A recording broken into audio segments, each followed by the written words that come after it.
Сега искам да ви представя Редина Велчева, директор на фондация Искам Бебе. Ради влага много енергия и лична страст в работата си по проблемите с инвитро отглеждането в България.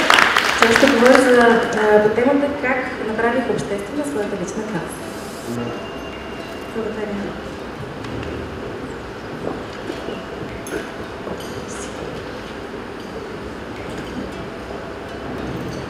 Здравейте, скъпи приятели, съмишленици.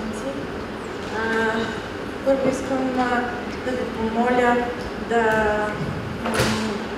от ваше, от мое име да поздравя екипа на Краси Величкова на Български дарителски форум, защото знам какво коства едно такова нещо да организираш подобна проява, каквато е днес.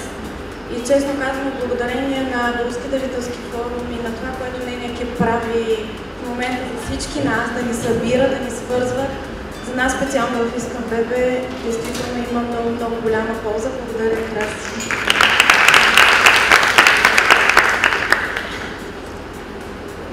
Името на презентацията ни, която ще представим днес пред вас, е много екзотично, но е много емоционално. Той идва от нашите сърца. И за това искаме да ви кажем нашето послание: сбъдни мечтата си, предай нататък. Преди 32 години се случи едно чудо. Роди се първото бебе, заченато извън тялото на жената. 32 години след това екипът на Робърт Едуардс и Стептол получиха наградата, медицинската Нобелова награда, заради това, че измислиха инвитро оплождането като един малък опит за това да помогнем на природата да се случат нещата тогава, когато не могат да се случат те с нормалното зачеване.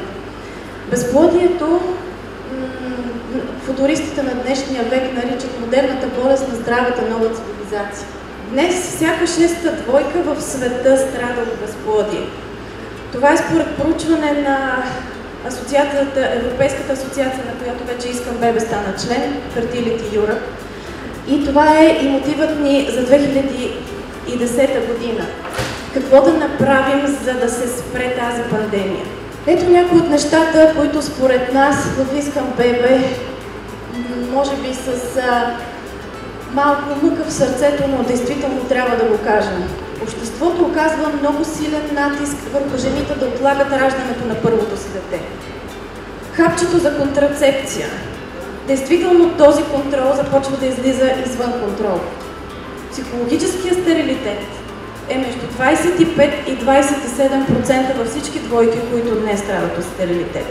Кариерата преди първото дете, както и детеродната възраст в Англия, Франция, Белгия и Холандия вече се измества след 30-та година. В България в момента, за последните 5 години, раждането на първо дете вече е на 29 години, така че виждате, че и ние вървим натам. Равен старт с мъжа, еманципацията и действително, уважаеми съмишленици, първото инвитро бебе порасна. Какво ще се случва и с нас самите като поколение? На къде ще вървим? Ще пораснем ли и ние в нещата, които мислим и в нещата, които изповядваме като наша философия?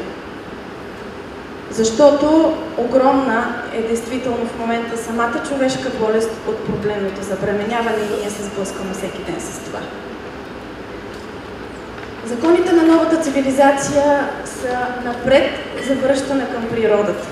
Може да звучи действително малко старомодно това, но да демонстрираш песимизъм, това, което казва и Фридъм в последната си книга, е най-лесният начин да бъдеш мъдър, но постоянният песимизъм ще ни затвори наистина вратите към мисленето.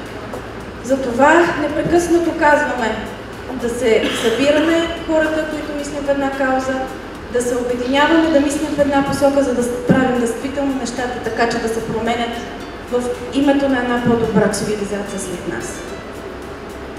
Това са и нашите предизвикателства, които издигаме в култ. Жената като жена и майка, оптимизма, желанието и раждането на дете, както и грижата за съхраняването на семейството. Социалните прогнози действително не са оперирани от фактите и от ценностите, които виждаме тук. Няма да цитирам, повечето от вас вече са запознати, защото тези цифри непрекъснато кънтят по медиите, че след 50 години ще бъдем с 35% по-малко. Така че, може би наистина нашата кауза е една от каузите на следващите години.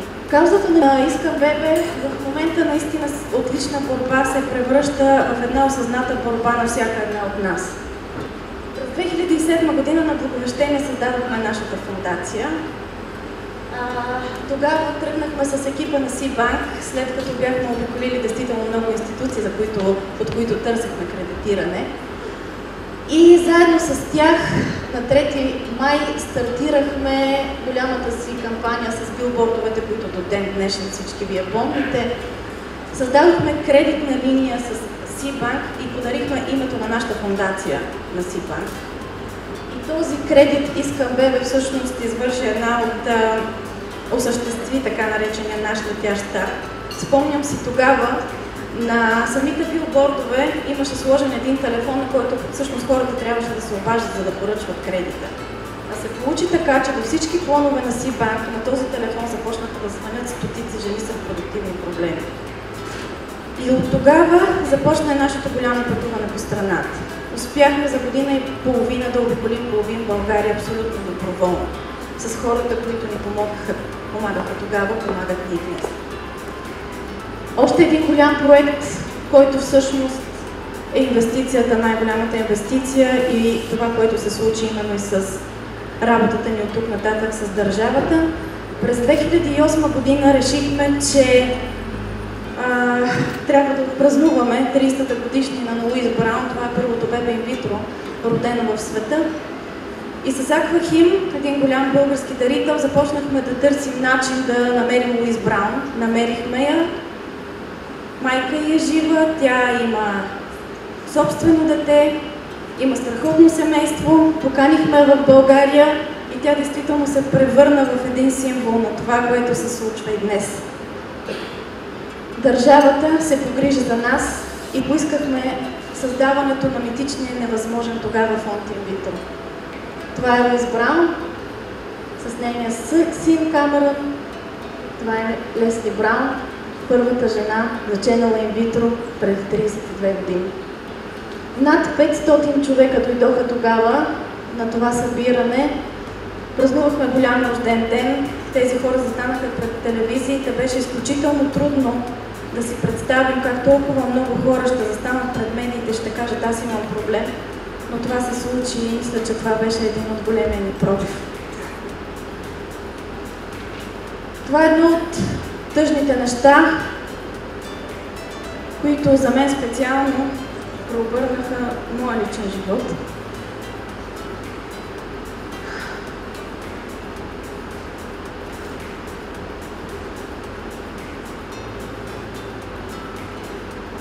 Тогава, за 24 часа на 16 декември 2008 година,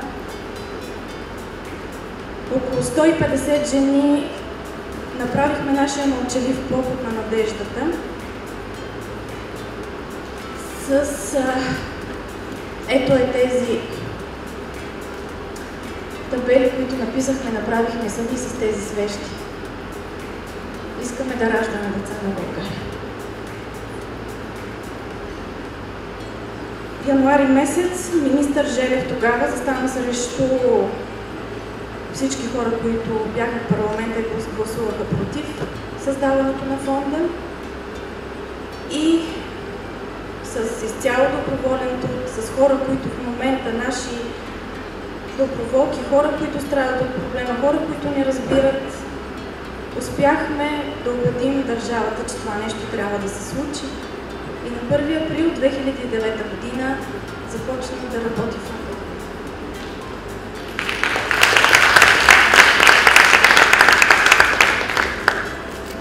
И сега вече хубавите неща, защото много последователи имаме днес и аз изключително много съм благодарна на това, което се случва и тази година. Ще започна отзад напред. Фондация Америка за България финансира донорските програми на Искам ББ за 2010 и 2011 година с 100 000 лева, за което им благодаря.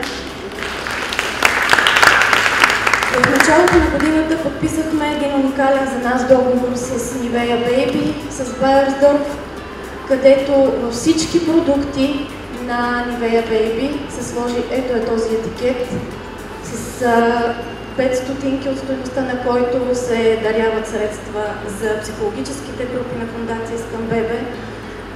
Един огромен ефект, който в момента има това нещо. През 2011 година ще отчетем реалните резултати. Започнаха вече да се раждат и бебетата ни от групите. Кампанията с Роза Импекс от миналата година за още едно българче. На всички етикети на козметичната компания Роза Импекс имаше този знак. Доктор Милен Врабовски, първия наш дарител, който помогна преди 3 години на 7 двойки, сега продължава вече да следи какво се случва с Варник и помага във Варна. И разбира се, много сме благодарни на това, че с местната власт и с местния бизнес започнахме да работим много добре и много успешно. Ето едни от основните ни правила, с които се учим и ние като доброволци да пренасяме каузата на Искам Бебе към дарителя и обратно. Ние защитаваме правилото, че трябва да приемаме с благодарност направеното дарение, защото никой от вас не е длъжен да прави това дарение. Смятаме, че действително дарението е осъзнат акт от страна на дарителя, но дареният трябва да бъде научен как да потърси път обратно към дарителя си и да поддържа ползотворен контакт с него извън рамките на конкретната организация. Защото именно това правим в Искам Бебе. В момента, в който дадем на някого дарението, ние му казваме, че точно той в момента може да направи така, че да направи някой друг човек щастлив. Често дарените отчитат акта на дарението като нещо, което им се полага. Гражданските организации като нас трябва да имат точно тази задача да учат обществото как да действа принципа предай нататък. Защото действително голямото изкуство на дарението е да направиш така, че десетките хора, на които ти си помогнал, да осъзнаят факта и те след това да помогнат на други хора като тях, а не просто да върнат жеста на благодарност от там, откъдето са го получили. Защото акта на дарението има смисъл тогава, когато се размножава по геометрична прогресия надолу към дълбините на обществото. Именно тогава ние можем да направим така, че да се обърнем назад и да видим, че оставаме нещо след нас, не просто пари. Ако не сте гледали филма "Предай нататък", направете го. Това е нашето послание за вкъщи. И нека да вярваме в това, че във всеки един момент от нашия живот можем да се зададем въпроса какъв искам да стана, когато порасна голям. Няма значение на колко години сме днес. Можем да направим така, че да измислим начин да променим нашия малък свят и съответно по този начин ще направим и по-големия свят по-добър. Благодаря ви за вниманието.